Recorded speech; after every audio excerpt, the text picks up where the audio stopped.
Okay, good. Yeah. All right, we are live again. All right.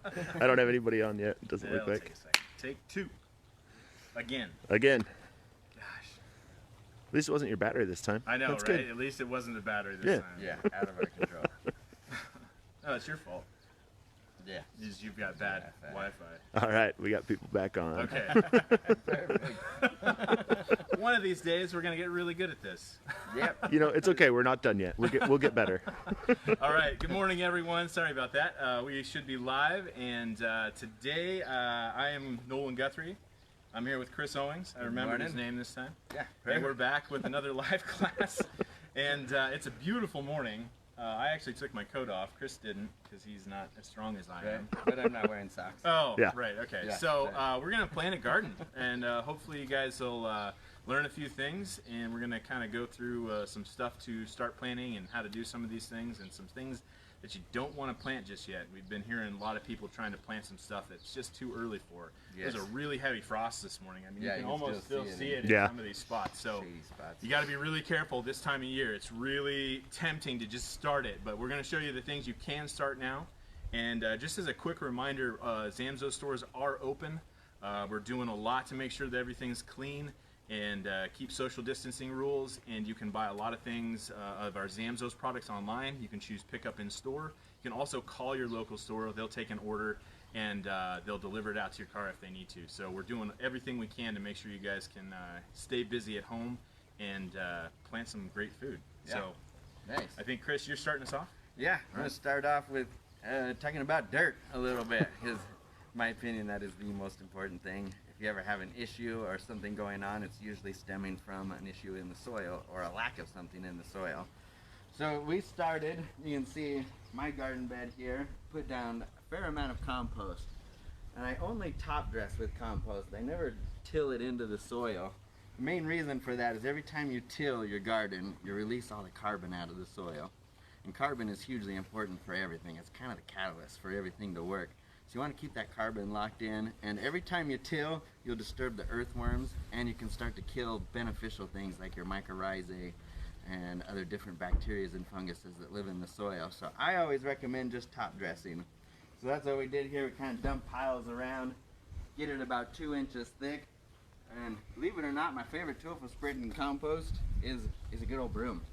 It just makes it quick, easy work out of your compost spreading. I say I like about 2 inches to cover everything. By the end of the year, compost is continually composting, so by the end of the year it's down to about half of that too. So every year I can come back and top dress with another 2 inches and keep that going. I was actually thinking about this the other day when I was talking to a customer at one of the stores, and she was saying that she put her leaf litter and stuff down and then put her soil on top of it. And I was actually kind of just letting her know, if you do that, what you do is you cause anaerobic activity. So you want to let a lot of that mulch sit up on the top. That's where it's going to really decompose. But if it's underneath stuff, it goes anaerobic and it can't decompose very quickly. So it'll be, in a year, it'll still look like leaf litter. So you want to keep it up on the top, and you want to think about like how a forest works.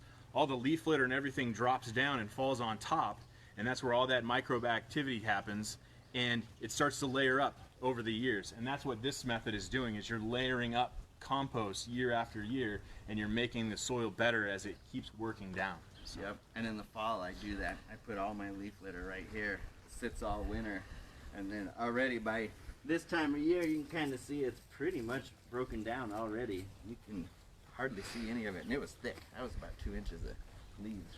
Amy Hayes is asking, what kind of compost are you using, Chris? This compost is out of our bulk bins at the stores, so it's a steer-based compost. They're bedded on straw, so there's no bark material in it at all, which I like. And then they do a triple rinse on it, and they wash out all the salts and the urea from the cattle urine. And then they grow mint in it, an organic mint, and rototill that back down and recompost it. So it goes through quite a process. It is an excellent compost. If you don't have a way to handle bulk, we also have bags of compost, so makes it easy. We do. Our bag compost is more of a plant-based compost, where the bulk is a steer-based. Both have their pros. Yeah, so you can't go wrong with either one. Yeah. Nice. We're gonna plant some peas first.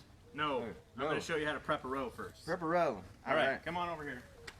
So we kind of just did a little start to planting a row. So like Chris was mentioning, you don't have to till everything. You can just, get this all spread out and then work your row. So what I did here is at the start there, you can actually see a little bit of the fertilizer. I just laid some of the fertilizer down right here on the row, just kind of like that. And I like to put it on the bottom and then build up my row on top of it. That way when we plant into it, as the plants grow and the roots go down, they'll find that fertilizer after they've become established, and they'll get some food right away. I like Callie's, the way Callie Zamzo talks about it. It's like a little treasure down there. So Yeah. before I get into that, I'm gonna go over fertilizer. So what we're using here is our all-purpose. Is that really bright, Corey?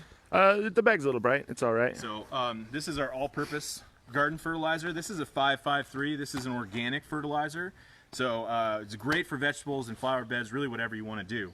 But just so everybody knows, I know we talked about it in the lawn one, but we'll discuss it here. The 553 is always the same thing on every bag of fertilizer. These stand for nitrogen is the first number, the amount of nitrogen in the bag. Then also the second number is phosphorus, how much phosphorus is in there, and then how much potassium. Those are what are called the macronutrients. Those are the things plants use a lot of. Nitrogen helps with green growth. Phosphorus promotes your blooming and root development, and then potassium is kind of like it strengthens the cell walls and makes sure everything's really strong. I always remembered nitrogen's up, phosphorus is down, and potassium's all around. So that's kind of what those do.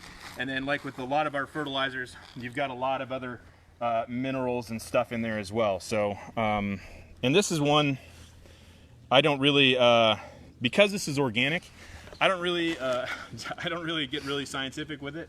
I just kind of put it down. You can't really overdo it. You're not really, another customer asked me about using fertilizer with too much nitrogen and causing a lot of growth without the flowers.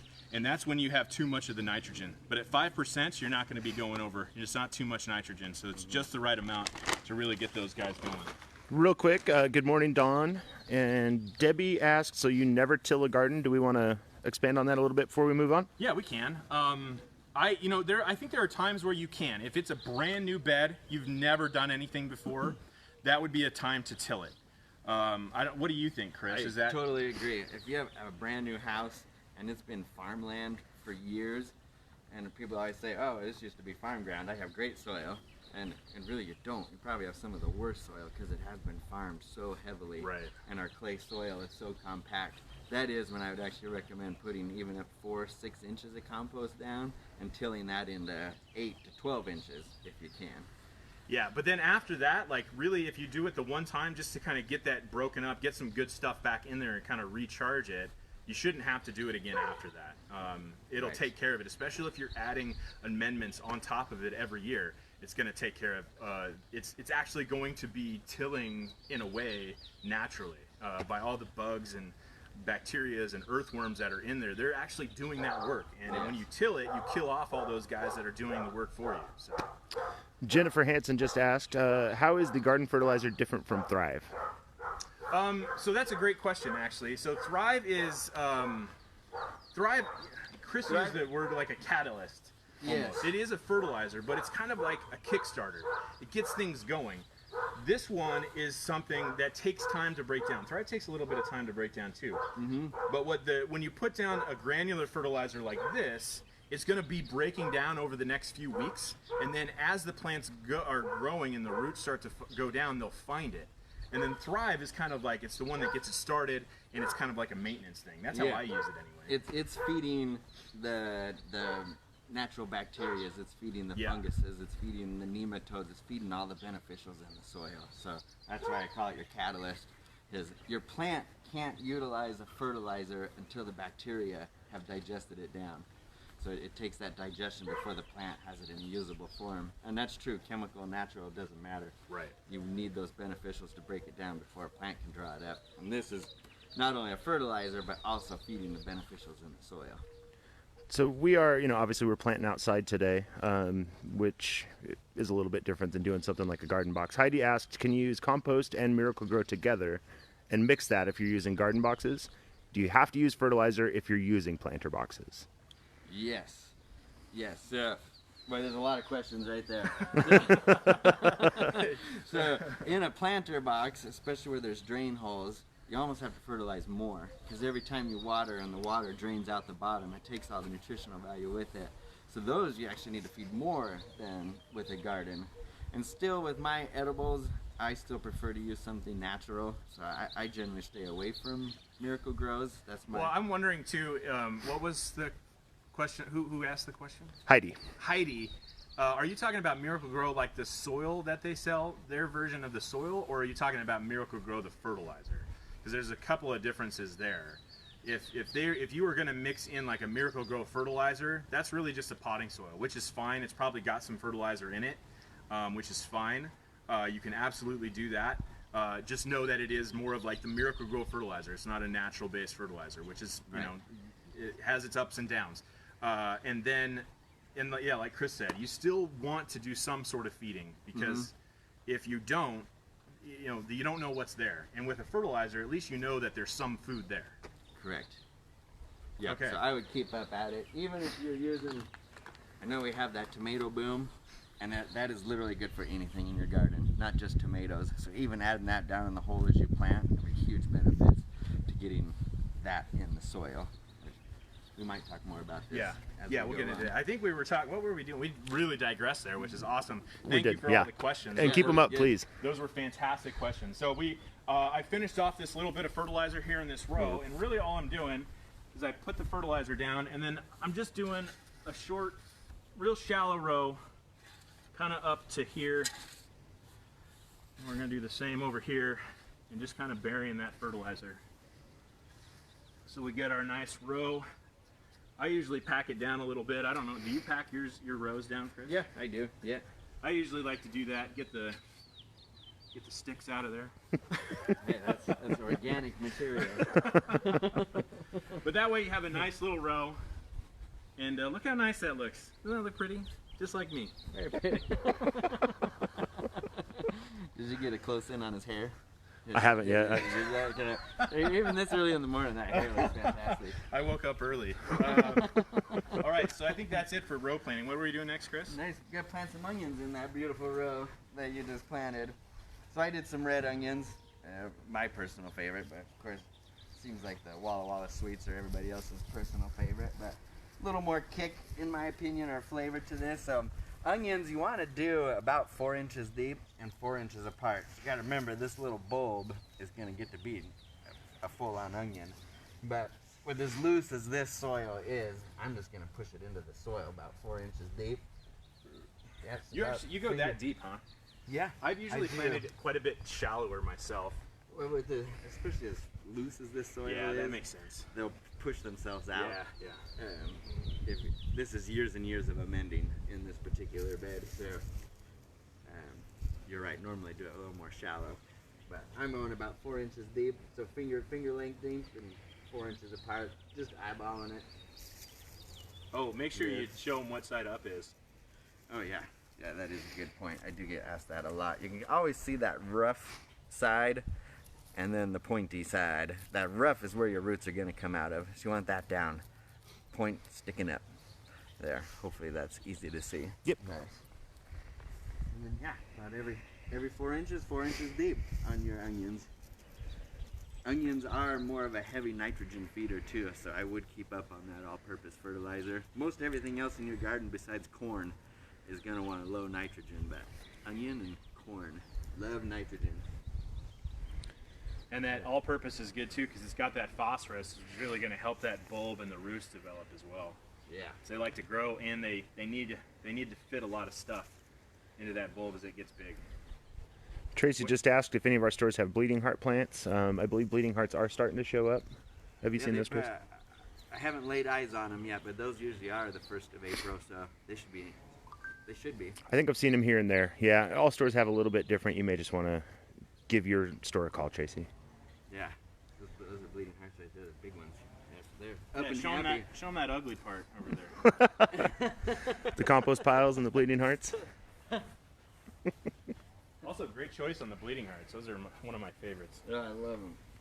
Okay, so we got the onions planted, and Chris has got it nice and full. We're gonna finish these off here in just a minute with some water and whatnot. So next, I'm gonna go. We're gonna plant a potato. So stores still have seed potatoes in stock. In fact, we actually got a new shipment of potatoes. Oh, They did sold we? out really fast. All stores should have been refreshed. Okay, good. So I was at a store yesterday, and they had plenty. Is this a Yukon? That is a That Yukon. is, yep, Yukon So this Gold. is a Yukon. We also have Russet, Burbank, and we have red Pontiacs, I think, still available. Yep. These are certified seed potatoes that we sell. These are not potatoes you're going to find at the grocery store. Well, I guess you would find them at the grocery store, but at the grocery store, those are not certified to be grown in Idaho. What we bring in are potatoes that are grown in Idaho and certified to be grown in Idaho. So that's a very important distinction you want to remember when you're getting your potatoes. You've got to get it from a certified source if you want to grow them. Right. They're guaranteed not to have any diseases, which is important. If you introduce a disease into Idaho, it could be devastating. Right, yeah. I mean, this is a crop that's really important to Idaho, so Yeah. we got to protect it. And that's why we have a certified source. Well, I So- think typically aren't most of your grocery store potatoes treated with something to help inhibit sprouts? That's true. Right. And you Yeah, really they want do these things to sprout and turn into a plant. Yep. Jennifer, real quick, asked how often do you use garden fertilizer? Every 6 weeks. I Yeah, do we're it, actually we're gonna cover that here in a little bit as we get to the little bit further on. Perfect. So stay tuned for that, Jennifer. We'll definitely cover that. Okay, so we're gonna plant some potato. This is a Yukon Gold. Now a lot of people will say, you want to make sure you can cut these potatoes into smaller sections and plant those sections. They'll say you want to make sure you got 2 good eyes, and I'm gonna try not to cut myself with this. But honestly, what I do is I just quarter them. I don't really mess around with it. I'm sure there's people out there that would say that's blasphemy, but it's always worked for me. So That's the way I've always done it too. I just quarter them, and you'll have plenty of eyes on there if you do that. Now, typically I would do this the night before, but I wanted to show everybody how to cut them. I guess we could have prepared a little better and had some that were prepared, but this will be just fine. So I typically just quarter them. I like to leave them overnight because then this soft flesh will form a callus, and it'll make it just a little bit better for, will prevent a little bit of rot, kind of help you out that way. The other thing a lot of people will do is they'll get some dusting sulfur, which is something we sell at the stores. You'll just kind of shake and bake it. Put it in a bag and just lightly dust your potatoes with a little bit of sulfur, and that will help also prevent them from molding and rotting out. So once you've got them cut, we've got a hole prepared here. You can do it a couple of different ways. What I did at my house was I actually planted them in rows. Chris is probably going to take what I do out anyway. So, but this is another way you can do it. You can just plant a hole in there. And some people will even plant an entire potato, and that's totally fine as well. That is. You don't have to cut them. You can just plant the whole thing.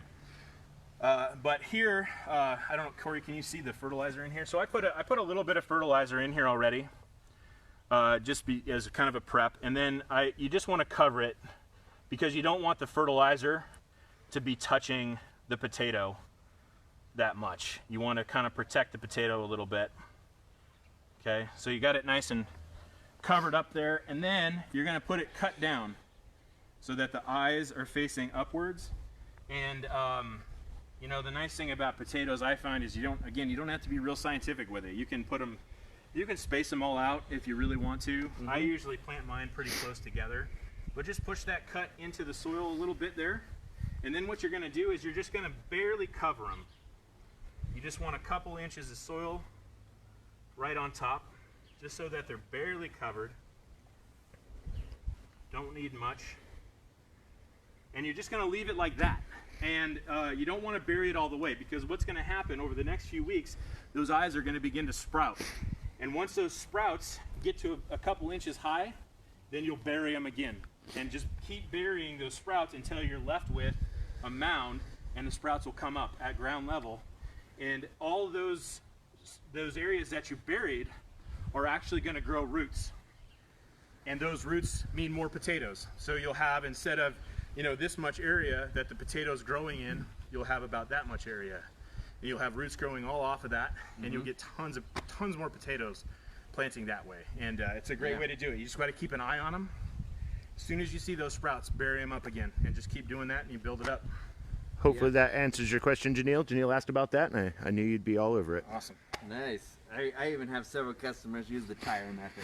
Oh yeah, I've always never wanted to do personally that. done it. Yeah, so have I. For doing the same thing that Nolan's talking about, but as it grows, you put a tire around it, fill the tire up with soil, and let it grow through. Add another tire, and keep that. My aunt would do that with a trash can. She would get a plastic. Nice. She has a plastic trash can, and she plants them at the bottom, and just fills it up. And at the end of the year, she just kicks it over. I think her husband does. My uncle does. He kicks it over, and they just scoop out all the potatoes. All the spuds. Yeah.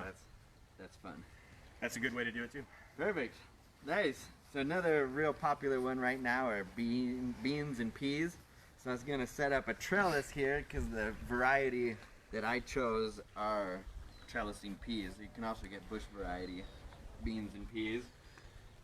But we're going to set up a trellis here for them to climb on as they grow.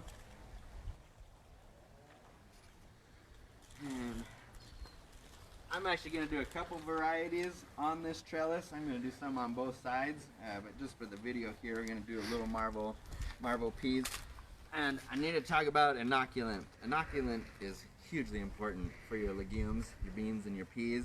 It's a nitrogen-fixing bacteria that is very important to get in the soil because it's something you struggle drawing out of the soil. So if you've ever tried beans and peas and not had very good luck, I bet you either didn't have enough of the inoculant in there or didn't use inoculant. But highly recommended if you're going to do it. So set up the trellis there. This is one of my favorite tools in the garden, the Cory knife. But it is a great tool just to do your little rows out there. Because these, on the back of the package, it'll tell you how deep. And these, they only want to be a ½ an inch deep when you're planting it. So you just need a real small, shallow planting row there for them, that ½ inch.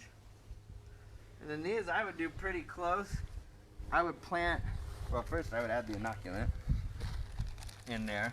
So that's about all the deeper you really need to go. And then it just takes kind of a dusting down your trench there. Yeah, those packs will cover a huge area. Huge area. Yeah. Hi, Gene. Thanks for joining us again. This absolutely will be on the site later. If anybody else is having issues with the video feed stopping, please let us know. Yeah. And then I'm going to plant more than you probably should, because it's a good idea to plant more, just because not 100% of these are going to germinate. If they did all germinate, then just thin them at I think this recommends every 2 inches. So I'm going to plant probably every inch going down there. And yeah, you don't have to be very careful. They say you can thin as they start to grow. Right on top of the inoculant. Perfect. And then just cover that up.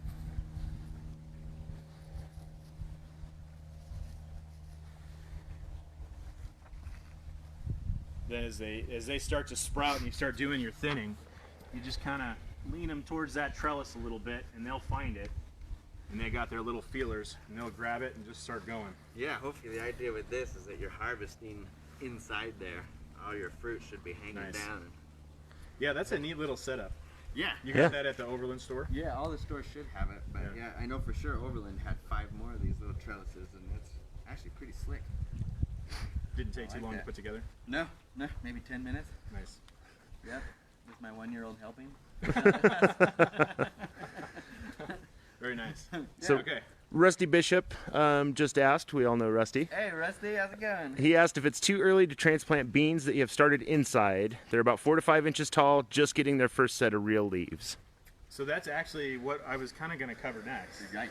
So Perfect. Let's get into that. While we're talking about the trellis, real quick, Chris, your Auntie Joe, asked, will that trellis blow over in windstorms? Do you tie it down? You do tie it down. I didn't fully set it up. There are 2 more stakes that come with it, tie up here and tie down on both sides. so you do anchor it down pretty good. Hi, Auntie Joe. Hey, Joe.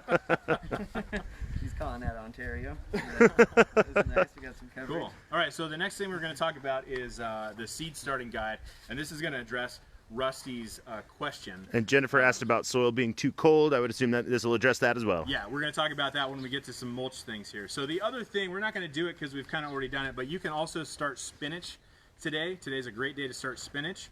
And then also look to start some carrots and radishes in the next week or two. And one of the things I started doing with, especially like all of these sort of things, is I'll only do about half of what I want to plant in 1 week, and then I'll save that row and plant another half in another week. So that way I have a longer harvest time, and I'm not getting thousands of radishes all at once, because I really like radishes, but there's a point at which I just can't eat anymore. And so if you space it out a little bit better, you can get a longer harvest time. So those are things you can do now and then again next week. And then real quick, just talk about our seed starting guide. So this is something, you can download this at zamzos.com. There's a, go through the menus there, there's a section called downloads. You'll find this there. And this is really nice, it's really helpful. It looks kind of confusing, but basically over here you've got a whole bunch of different crops that you can plant throughout the year. And then it's all based on May 10th. So everybody remember, May 10th is our last frost date. So a lot of things are going to be built around that day. So Rusty, with your peas or your beans that are just starting to get leaves, according to this, let's see, where's peas? Peas right here. So you can see peas, first plant outdoors is this weekend. And then beans, I think, is a little bit, it's not in alphabetical order, which would have made sense. Right. Oh, it's green. It is in alphabetical order. So green beans are actually closer to May 10th to start outside. May 2nd is when you want to start those outside. So we'll get into some harvest guard and some things you can do to plant a little bit early in just a moment. But this is a really helpful tool to use as you're planning out your garden for the year. So you can see right now we're on April 4th. So we have first plant for peas, spinach. Start indoors your lettuces. Start indoors your peppers, your tomatoes. Those were a few weeks ago. So if you want to do peppers and tomatoes, you don't want to be planting those outside right now. It's way too early. And we had a killing frost this morning. If you had potatoes or tomatoes or peppers out last night and you didn't have a cover, even if you did have a cover, chances are they probably got frostbitten. So those guys should still be inside. You're not going to put those out till we're closer to no risk of frost, which is May 10th. And even that May 10th is just a good average. I mean, really, we've seen frost as late as Memorial Day. It's a good average to pay attention to. Just a couple years ago, I think we had a really bad frost after May 10th. So it can happen, but we'll talk about some of those things to protect it, and I usually keep those on even after last frost. So remember, you can download the seed starting guide at zamzos.com, or you can find some other the Zamzos posts that I've been making. It's actually, a lot of those posts have been based on this this calendar, so you'll be able to find there's links to this right there. So Perfect. what was next, Chris? Thrive, watering it in. So we did talk briefly about Thrive and how it's kind of the catalyst, kicks everything into gear, gets your soil active and alive again, and especially if you're a new house that's been farmed for a while, all that beneficial stuff is possibly dead or non-existing. So we're gonna start watering everything in with the Thrive. So I have a water can here. Generally I like to have the little shower nozzle on the end there, but I couldn't find that this morning. So we're just gonna go with that. Hey. So this is a 2-gallon bucket. I usually do my very first watering with the Thrive at a cup to a gallon of water. As the season goes on, I cut that in half and do a half a cup to a gallon of water. Or Jim Zamzo's method as the season goes on is with a mustard squirter. He just fills it up purely concentrated. Oh, our quick and just shot. does a little, Our quick shot. Yeah. do a quick shot on it. You have to literally a 2 count, counting 2, squirting around your plant at 100% concentrate, and that actually works really well. But normally, again, recommend measuring it out. I'm doing the glove method here. That was 2 cups, I'm certain. Guaranteed. Guaranteed. So 2 cups, and then just slop it around. So where we did the onions down the middle, again, Nolan talks a lot about getting those pockets going. I'm actually going to water in the trenches here and give a spot for those onion roots to go down in. So I'm just going to fill that trench up with the Thrive mixture. And do that on both sides. And done. And then I would do the same with the peas, but the peas were so shallow, I would definitely recommend having that other nozzle on, or you'll just wash them out. So I'm going to avoid that right now until I find that particular nozzle. I think we're going to jump out of order a little bit here. I'm going to just quickly talk about, we're Switch around. Yeah, you bet. So I used to not do this, and it got really confusing later on in the year, but have some markers ready. You know, something like this is a plastic. You can reuse it year after year. Put a little bit of Scotch tape on there, write it in a Sharpie, or however you want to do it. But write down what you planted. Try to get the variety on there, and also the day you planted it, because that can be very telling. If a seed has 14 days to germination, and you forget the day you planted, what might be coming up might not be the thing you planted. You might have some weeds there, so it'll kind of help you identify a few things, but also just so you kind of know what's coming, where it's going. And I'll tell you, it's no matter how hard you try, you will probably forget where everything was. So just put a couple markers where you planted. Try to keep it all straight. It'll make things so much easier. So make sure you get some of these. You can use popsicle sticks, you know, whatever you got. These are really nice because, again, you can use them year after year. They're very helpful. Should we take a look at the clips real quick? Oh, yeah. This is just you can't really see it through the pack, but, well, you can see it here. See, it's got just a stake on it, just a little sign thing there. Like I said, I will sometimes put a piece of Scotch tape on it and then write on it, so then when I'm done, I can just rip the Scotch tape off and I can use it again next year. Perfect. So, I think Chris is going to talk about our season starters. So we'll get Cory over here, but as you're planning on for your future gardens, things to remember are, well, keeping them protected. So frost is still a scare for the next month and a half. So as you start planting, even your beets and things, if we're gonna get down into the 20s, I'd recommend putting a hot cap on them or something to this effect. Hot caps are very inexpensive. You know, use them for year after year, but say this weed here was I was gonna say I planted. That was a radish or something beneficial. Put the hot cap over it, and you'll see it has that rim all the way around it. Just take a little bit of soil and just bury that rim. And I would actually leave that on, looking just about like that, clear till about May 10th, depending on what you're growing. So that's one option. If we're getting later in the season and we're gonna get down to 30 degrees, you know, a light frost, that's where the Harvest Guard is really beneficial. We sell it in blankets, we sell it in, you know, squares, we sell it in rolls, all different kinds of things. But it's just a semi-permeable membrane. It'll still let sunlight through, still let water through, but it won't let that frost actually settle down on the plant, so you won't get that frost burn. It's a semi-permeable what? Membrane? Sure. Yeah, sure. No, not so much. Sounds fancy. Sounds fancy. That's my personal favorite is the wall of water. So this one, I always recommend setting up about 2 days before you're gonna plant your tomato or your pepper. So you want to get it set up. The idea is that the sun is heating up these cells and transferring that heat down into the soil. So it's important to set it up about 48 hours beforehand so it kind of heats that soil up. Otherwise, when you do start planting your tomatoes and your peppers and your cucumbers and all of that, they've been in a greenhouse their whole life, and then we go and plant them in this cold soil, and it'll kind of shock them. So it's a good idea to kind of heat that soil up a little bit beforehand. So this is how I set them up. It really makes it easy.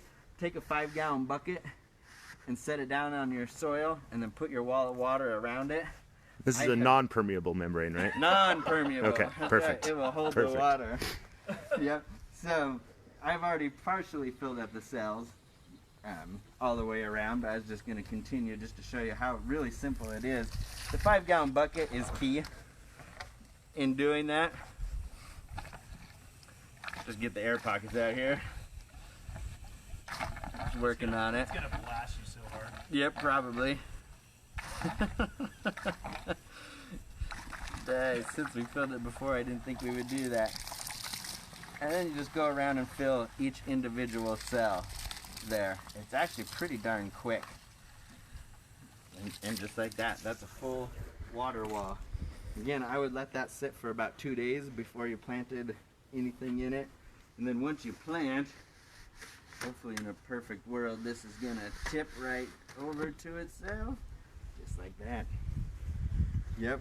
And now you have a protected plant. I mean, it'll protect for a light frost. 28, 29, 30 degrees are probably good. Below that, it's probably still not going to be enough.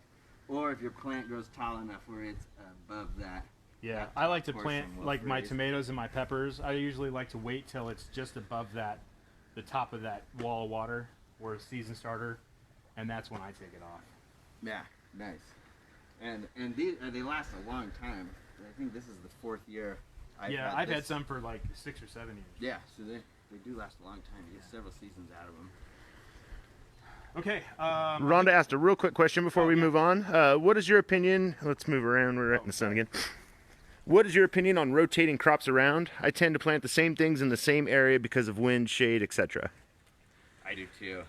I'm so limited. You can see my garden space is the length of this fence. Mainly you do crop rotation because different crops add things to the soil and take things from the soil, where I'm doing that in this case. And also Yeah. that I think it tends to apply more to big production. When you're looking at acres upon acres of fields, Yeah, that's where you don't want to have, because you're doing one crop in hundreds of acres.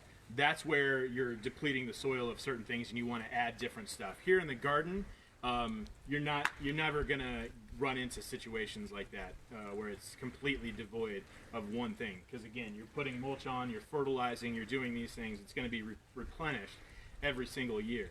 And then there are some cases for like diseases and bugs. But honestly, if you move it from that end of the garden to that end, that's not far enough for them to get confused and not show up. Yep. You might have to take a year or two off. Yeah, of that squash bugs will particular- find your spot no matter what. So it's Very not true. it's not a huge deal in the garden. You can certainly do it, but it's not as critical as large production, I found. So, Yep, totally agree. Good question. That one does come up a lot. yeah, It does. Yep, that's a great Okay, I think the next one I was going to talk about some weed control and mulching. So there's weeds are actually probably the thing that I would say frustrates new gardeners the most. As I've talked to people over the years, the number one reason they stopped gardening is because they didn't want to deal with the weeds anymore. And so they just did something else. So weed control in your garden is almost a daily routine. You have to go out there. You want to go out there almost every day. And if you do it every day, it's only going to take about 15 to 20 minutes. And what I do in the middle of the season, I come home, I've got my hoe. This is Chris's hoe. This is a hula hoe, which is really nice. It's got an opening there, so it really makes it easy to get a lot of weeds out. But I've just got my hoe at the back door. I come home, I say hello to everybody. I grab my hoe as I walk out to the garden, and I do a little bit of weeding. And this is real easy. You know, you just hit them a little bit. Yeah, I do it every time I mow the lawn. Oh yeah, that's a a good good way one. to do I it. mow the lawn and then just walk around with that. It takes literally And 10 if minutes. you get them when they're really small, and you're doing it all the time, you get them when they're really small, it's so much easier to get them out of there. Because you're not, yanking on giant weeds. You're just basically cutting the heads off of them, and you can just, do it every couple of days, and it's way more manageable to just do it on a regular basis instead of waiting until, it's been 2 or 3 weeks, and then you've got a really hard job, and it's really frustrating, and it's not fun. Yeah. And so you just want to do it every day. The other thing that I found that does is that you're out there all the time, you're taking care of your weeds, you get to see your garden every single day. And you really get to know like what the plants are doing, and you start to see things, and you start to notice, their changes and what happens, and you start to see things that you wouldn't really see. And that's one of the great things about gardening. Is you see stuff happen, and you see your food grow every single day, and that's awesome. The other thing that really helps with weeds is doing some sort of mulch. We're not going to mulch today because it's too early to do a lot of mulching. You know, we're doing this compost, and that's going to be a great mulch to start with.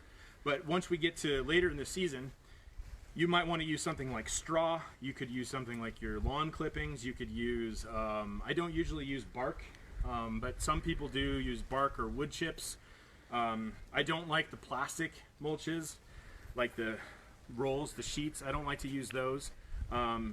But there's lots of different ways to mulch. I think, or not straw, hay. Hey, We want to use Yeah. hay. Yeah, I was gonna say. Yeah, but I was letting you finish. Didn't want to interrupt your thought. yeah. So not straw. You want to use some hay. Hay is really good, and Chris can actually talk about that a little bit more because I don't remember all the details. There's good stuff in hay.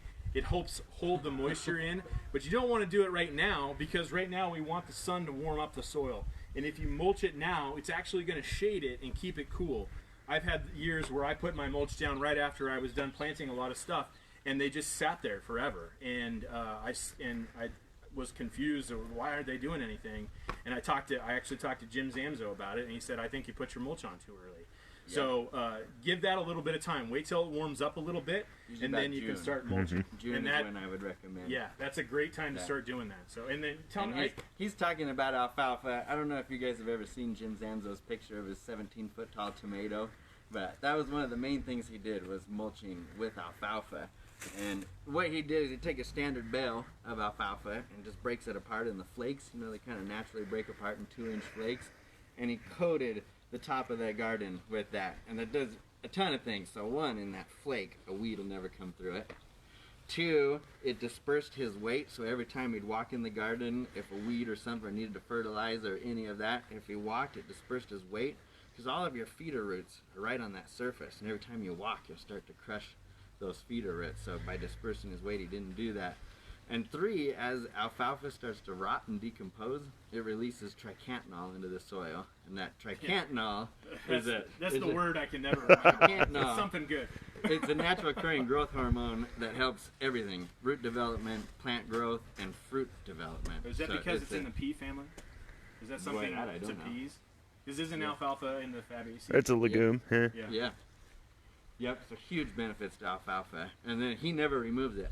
That's to leave it, it starts to rot and decompose and works in, and the next year you just layer it again. That layering is, there's huge benefits to that.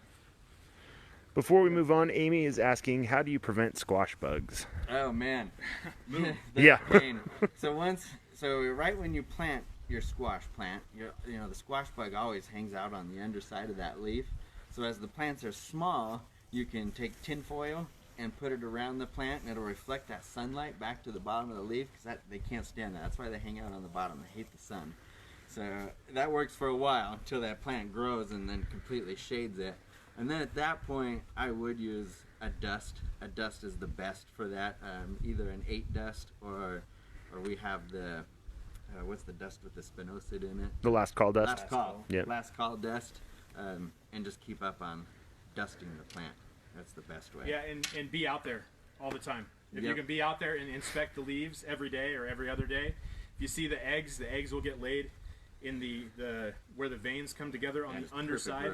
Yep. They look like little brown BBs. They're real small. Mm-hmm. If you see any of those, just pinch that little part of the